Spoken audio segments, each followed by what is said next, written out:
Instagram திறந்தாலே wrap கேஸ்ன்னு பார்த்து பயமாவும் ரொம்ப ரொம்ப கோபமாவும் வருதுங்க எனக்கு. என்னடா ஆட்சி ஆண்டுகிட்டு இருக்கீங்க, மயிரை புடுங்கிக்கிட்டு இருக்கீங்களாடா அவங்க அந்த அந்த ஒரு பெரிய பெரிய இடத்துல உட்காந்து மயிரை புடுங்கிக்கிட்டு இருக்கீங்களான்ற மாதிரி இருக்கு. டிஎம்கே தான் சொல்றேன் நானு.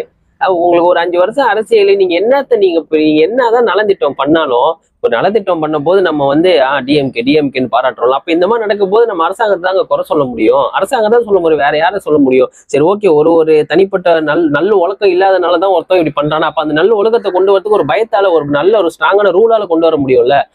இந்த மாதிரி ஒரு ரேப் கேஸை பிடிச்சோம். Coimbatore side airport back side ஒரு பொண்ணு 3 பேர் சேர்ந்து பாலியல் பலாத்காரம் பண்ணானுங்க. அவங்க என்ன பண்ணானுங்க, அவனுங்க குடிச்சு வாழ்நாள் ஃபுல்லா சிறு தண்டனை, சாவுற வரைக்கும் சிறு தண்டனைன்னு போட்டீங்க. சோறை கொடுத்துட்டு அவனுக்கு நல்லா அவன் ஆண்டு சாப்பிட்டு சாவுவான். அவனை பிடிச்சி ஒண்ணு மக்கள்கிட்ட ஒப்படைச்சிடணும். நீங்க குடிச்சிட்டோம்னா நீங்க என்னமோ செய்யுங்கடா, அவனை அடிச்சு அவனை பிச்சு நம்ம அதை வீடியோ எடுத்து போட்டா அதை அடுத்து அவன் பண்றவன் பயப்படுவான்.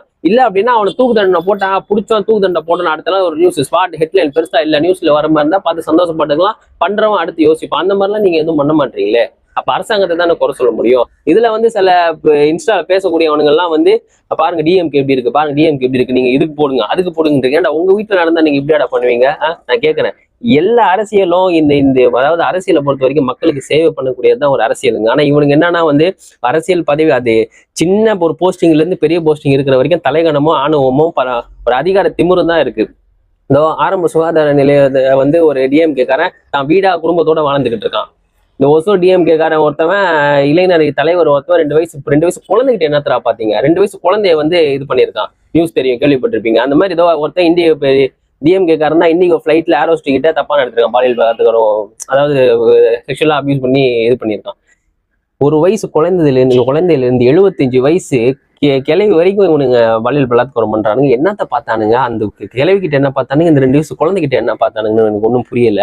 அவ்வளவு ஒரு மானங்கட்டவனுங்க, மிருகத்தை விட மோசமான ஒரு ஆளுங்க நம்ம அவனுக்கு மத்தியில நம்ம வாழ்ந்துகிட்டு இருக்கோம். இதுல வந்து இதை வந்து பார்க்க போது எனக்குலாம் பயமா இருக்கு. இப்ப என் அக்காக்குலாம் வந்து 6 வயசு பொண்ணு இருக்கு. அந்த பொண்ணு வந்து இப்ப என்னோட அக்கா பொண்ணை வந்து இங்க கடைக்கு போயிட்டு வாமான்னு தைரியமா அனுப்ப முடியாது. அந்த அளவுல தான் நம்ம இங்க இந்த நாட்டுல இருக்கோம்.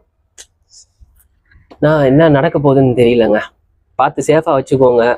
ஆண் புள்ளையோ பெண் புள்ளையோ குழந்தைங்களை சேஃபா வச்சுக்கோங்க. தாய்மார்களும் சேஃபா இருங்க, பாட்டிமார்களும் சேஃபா இருங்க. ஏன்னா அந்த மாதிரி நிலைமையில அந்த மாதிரி நாட்டுலதான் நம்ம வளர்ந்துகிட்டு இருக்கோம். எந்த இவனுக்கும் ஓட்டு போடாதீங்க, நோட்டாக்கு போட்டு விட்டுருங்க. எவனுக்கு போட்டு ஒரு பிரயோஜனமும் இல்லை. வந்தா இதுதான் நடக்கும். இது மாறவும் செய்யாது.